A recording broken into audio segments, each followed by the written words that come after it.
Hello everyone, मैं हूं पूजा मेहता और मेरे यूट्यूब चैनल स्टडीनेटिक पर आप सभी स्टूडेंट्स का वेलकम है। बच्चों, क्लास 12 की अकाउंट्स पढ़ रहे हैं जिसमें हम chapter 4 change in profit sharing ratio among the existing partners के प्रैक्टिकल प्रॉब्लम्स के सॉल्यूशंस कर रहे हैं। किस बुक के? टीएस ग्रेवाल की बुक के। अभी तक हम क्वेश्चन नंबर 21 तक कर चुके हैं। आज हम नेक्स्ट 2 क्वेश्चन करेंगे क्योंकि इस चैप्टर के क्वेश्चन थोड़े से लेंदी हैं।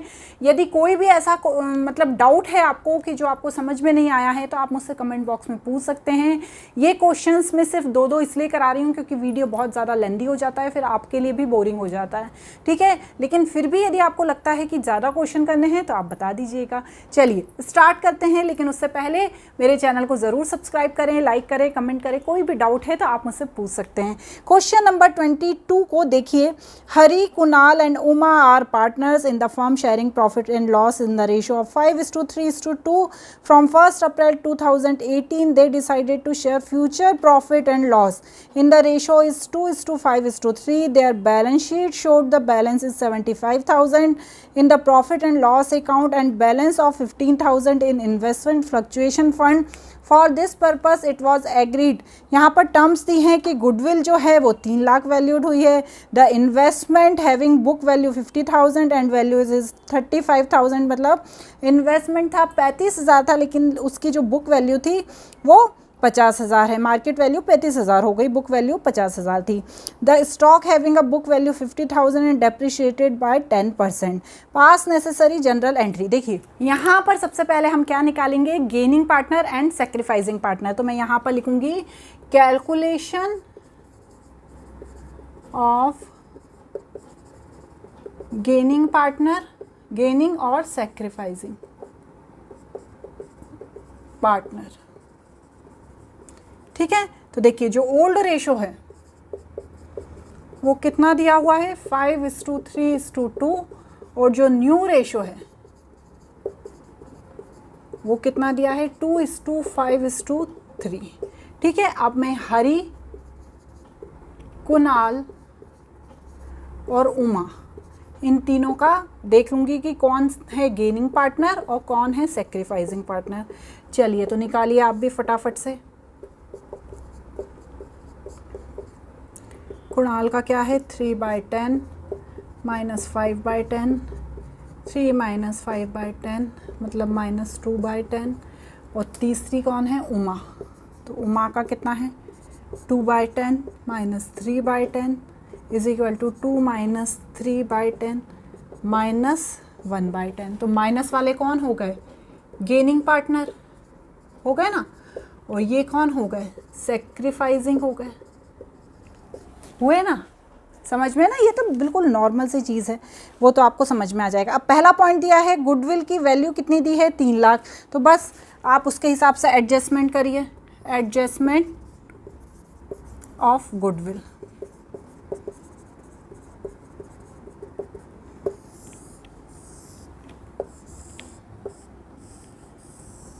ठीक है, क्या एडजस्टमेंट करेंगे? हम हरी का शेयर देखेंगे, कुणाल का देखेंगे और उमा का देखेंगे। तो हरी का कितना है? 3 लाख है, तो 3/10 के हिसाब से 90,000 उसको मिलेगा। कुणाल को 3 लाख के हिसाब से 90,000 इसको सेक्रीफाइस करना पड़ेगा। ठीक है ना, सेक्रीफाइसिंग पार्टनर है। 60,000 किसको मिलेगा? 3 लाख के हिसाब से कुणाल को, और उमा को मिलेगा 3 लाख के हिसाब से 30,000। ठीक है ना, ये तो हमने क्या करा? जो हमारा गुडविल दिया है उसका हमने ट्रीटमेंट कर दिया। अब इसका ट्रीटमेंट करने के बाद अब हमें क्या करना है? हमें करनी है जनरल एंट्री पास। अब आप यदि जनरल एंट्री डायरेक्ट पास करना चाहते हैं तो डायरेक्ट पास कर दीजिए, क्योंकि यहाँ पर ऐसा कुछ लिखा नहीं है कि आपको रिकॉर्ड करना है या नहीं करना है। यदि ऐसा कुछ लिखा नहीं होता है तो हम क्या करते हैं? रिवैल्यूएशन अकाउंट भी बना लेते हैं। यदि आपको बनाना है तो मैं बता देती हूँ, नहीं बनाना है तो कोई बात ही नहीं है। फिर देखिए सिंपल सा है, रिवैल्यूएशन अकाउंट में यहाँ पर कुछ भी नहीं है।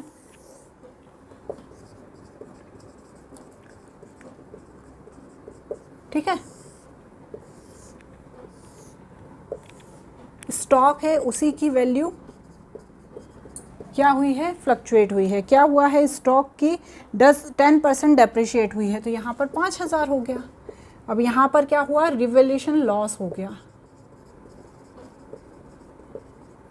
और ये लॉस कैसे तीनों पार्टनर्स को खुद उठाना पड़ेगा, हरी, कुणाल एंड उमा। कितना है? 5,000। पुराना प्रॉफिट शेयरिंग रेशो है, उसमें आप कर दीजिए 2500, 1500 और 1000। ठीक है, अब क्या करेंगे हम? अब हम करेंगे जनरल एंट्री पास। तो फटाक से इसे नोट करिए और फिर हम करते हैं जनरल एंट्री पास। सबसे पहले हम किसका एडजस्टमेंट करेंगे बच्चों? हम सबसे पहले कर लेते हैं गुडविल का एडजस्टमेंट। तो यहाँ पर जो अपना जो गेनिंग पार्टनर है उनको हम ऊपर लिख देंगे, Kunal capital account debit, Uma capital account debit to Hari capital account 90,000। यहाँ पर 60,000 और 30,000। ये हमने क्या किया? Goodwill adjusted. जब भी गुडविल दिया हो ना, गुडविल का रिवैल्यूएशन अकाउंट में कोई रोल नहीं होता है, सीधे उसका इस तरह से एडजस्टमेंट करके जनरल एंट्री पास कर देना है। उसके बाद क्या दिया है? Investment fluctuation reserve. अब रिजर्व कितने का दिया है? देखिए रिजर्व क्वेश्चन में देखिए कितने का दिया है? 15,000 का दिया है। और जो इन्वेस्टमेंट था उसकी बुक वैल्यू थी 50,000 और 35,000 हमें उस समय उसकी वैल्यू हुई जब प्रॉफिट शेयरिंग रेशो चेंज हो रहा था। मतलब क्या हुआ? जितने का रिजर्व था उतना ही हमें नुकसान हो गया। तो जितना रिजर्व का पैसा था सीधा इन्वेस्टमेंट में चला गया, पार्टनर्स को कुछ भी नहीं मिला। तो टू इन्वेस्टमेंट अकाउंट कितना? 15,000 एंड 15,000। ठीक है, इनकी जनरल एंट्री प्रॉपर फॉर्मेट में कीजिएगा। ओके, अब क्या है? जो हमने रिवैल्यूएशन अकाउंट बनाया था और डेबिट में स्टॉक को लिखा था उसे हमें क्रेडिट में करना पड़ेगा। तो मैं यहाँ पर एंट्री करूँगी revaluation account debit to stock. कितना था ये? 5,000। ठीक है ना? ओके, अब जो रिवैल्यूएशन का जो लॉस आया था है ना, अब उसमें क्या था? जब प्रॉफिट आता है तो डेबिट होता था, तो हम रिवैल्यूएशन में उसे क्रेडिट कर देते थे। लेकिन यदि यहाँ पर लॉस आया है ना, तो लॉस क्रेडिट में था, तो मुझे क्या करना रहेगा? उसे डेबिट करना रहेगा। तो मैं यहाँ पर क्या लिखूँगी? Hari capital account, Kunal capital account and Uma capital account. ठीक है ना? इन सबको मुझे क्या करना है? डेबिट। 2500, 1500 और 1000 और 5,000। ठीक है, अब यहाँ पर एक चीज़ और दी है क्वेश्चन में, पढ़िए कि 75,000 क्या है? प्रॉफिट एंड लॉस का बैलेंस दिया हुआ है। तो ये जो बैलेंस है ये पैसा बचा हुआ है। तो ये क्या है? पिछली बार का पैसा है जब प्रॉफिट शेयरिंग रेशो चेंज हो रहा था उससे पहले का। तो ये क्या होगा? तीनों पार्टनर्स अपने घर ले जाएंगे। किस रेशो में? पुराने रेशो में। तो जब पार्टनर्स अपने घर ले जाएंगे तो पहले तो मैं क्या करूँगी? P&L अकाउंट को डेबिट कर दूँगी to Hari capital account, to Kunal capital account and to Uma capital account. ठीक है, ये 75,000, ये 37,500, ये 21,100 और ये 15,000। ये हमने क्या किया? जो पुराना हमारा प्रॉफिट शेयरिंग रेशो था कितना था? 5:3:2 में इसे हमने डिस्ट्रीब्यूट कर लिया। क्लियर हुआ ना? ये जो है ना 22,500 है। ठीक है ना? आप भी एक बार करके देख लीजिएगा। और ये 15,000। क्लियर? अब चलिए नेक्स्ट क्वेश्चन और देख लेते हैं। Question number 23। A, B and C sharing profit and loss in the ratio is 2:2:1. They decided to share profit 1st April 2022 in the ratio is 5:3:2. They also decided not to change the value of assets and liabilities in the books of account. The book value of revised value of assets and liabilities as and date change were followed. मतलब देखिए यहाँ पर machinery, computer, sundry creditors and outstanding expenses की book value दी है और जो revised value है वो दी हुई है। तो अब सबसे पहले तो मैं यहाँ पर क्या करूँगी? जो नया रेशो है और पुराना रेशो है उनके बीच का डिफरेंस देख लूँगी, कौन गेनिंग है और कौन सेक्रीफाइसिंग है। तो मैं यहाँ पर लिखूँगी calculation of gain and sacrifice partner. Old ratio कितना है? 2:2:1। न्यू रेशो कितना है? 5:3:2, A, B एंड C। 2/5 जब माइनस करूँगी 5/10 से तो कितना आएगा, 4 - 5 - 1/10। तो ये मेरा कौन हो गया, गेनिंग पार्टनर हो गया। क्लियर हुआ। नेक्स्ट कौन है, B है।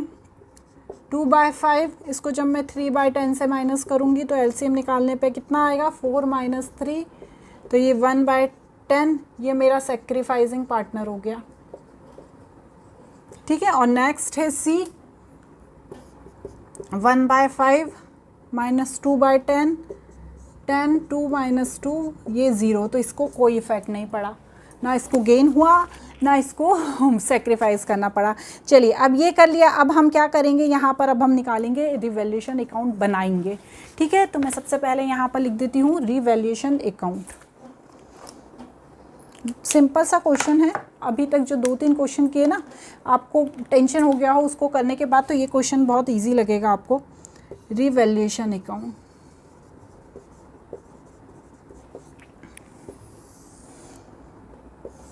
देखिए अब इसमें रिवाइज्ड वैल्यू भी दी है। सिंपल सी हमें क्या करना है, जो वैल्यू बढ़ी हुई है, जैसे यहाँ पर मशीनरी 2,50,000 है, यहाँ पर 3 लाख है, मतलब क्या हुआ, मशीनरी की वैल्यू बढ़ गई। जब 50,000 बढ़ गई तो मैं बढ़ी हुई वैल्यू कहाँ पर लिख दूँगी, credit side, bye machinery account 50,000। Clear. Next क्या दिया है, कंप्यूटर 2 लाख, यहाँ पर कम हो गई, 1,75,000 हो गए, तो यहाँ पर 25,000 क्या हो गया, मेरे कंप्यूटर की वैल्यू कम हो गई, तो यहाँ पर 2 कंप्यूटर अकाउंट 25,000। यहाँ पर नेक्स्ट क्या दिए हैं, सन्ड्री क्रेडिटर्स 90,000 और 75,000, मतलब पहले हमारी देनदारी थी 90,000 की, अब हो गई 75,000 की, मतलब कम हो गई। तो यहाँ पे कंफ्यूज नहीं होना है, यहाँ पर जब कम हो गई तो मतलब क्या हुआ, हमारे लिए अच्छा ही हुआ ना। तो यहाँ पर क्रेडिटर्स कहाँ पर आएंगे, क्रेडिट में 15,000 के। ठीक है ना। नेक्स्ट है आउटस्टैंडिंग एक्सपेंसेस, 15,000 थे, 25,000 के हो गए, तो यहाँ पर मैं क्या लिखूँगी, 2 आउटस्टैंडिंग एक्सपेंसेस, कितने, 10,000। अब जब मैं यहाँ पर 60,000 हो गया, इसमें से जब ये मैं 35,000 माइनस करूँगी तो क्या आएगा, 2 प्रॉफिट ऑन रिवैल्यूएशन, कितना, 30,000 और 65,000। ठीक है, इस तरह से जो रिवैल्यूएशन आएगा वो 30,000 आएगा। अब यहाँ पर लिखा है कि जो चेंज वैल्यू है एसेट्स एंड लाइबिलिटीज़ की, उन्हें रिकॉर्ड नहीं करना है, तो हमें किसी भी तरह की कोई भी जनरल एंट्री पास नहीं करनी है। सिर्फ और सिर्फ जो हमारा एडजस्टमेंट है, क्या है, जो 30,000 है उसका एडजस्टमेंट करना है हमें ए और बी के अकाउंट में, और किस रेशो में, गेनिंग एंड सेक्रीफाइसिंग रेशो में। तो गेन कितना था हमारा, गेन था हमारा ए के, उसमें कितना गेन था, 1/10, और इसमें भी 1/10 सेक्रीफाइस था। तो हम क्या लिखेंगे, ए, यहाँ पर एक सिंपल सी जनरल एंट्री पास कर देंगे, as capital account debit to B's capital account, है ना। और यहाँ पर 3,000 आएगा, 30,000 का 1/10, और यहाँ पर भी 3,000 आएगा। क्लियर है ना। ये सिंपल सी क्या है, जो हमने एडजस्टमेंट एंट्री थी ना, beings adjustment entry made for change in ratio, ठीक है ना, उसके लिए ये हमने एडजस्टमेंट एंट्री पास करी, इसलिए ये बहुत छोटा सा क्वेश्चन है। बाकी के जो क्वेश्चन है हम हमारे नेक्स्ट वीडियो में करेंगे। आज के लिए इतना ही, थैंक यू।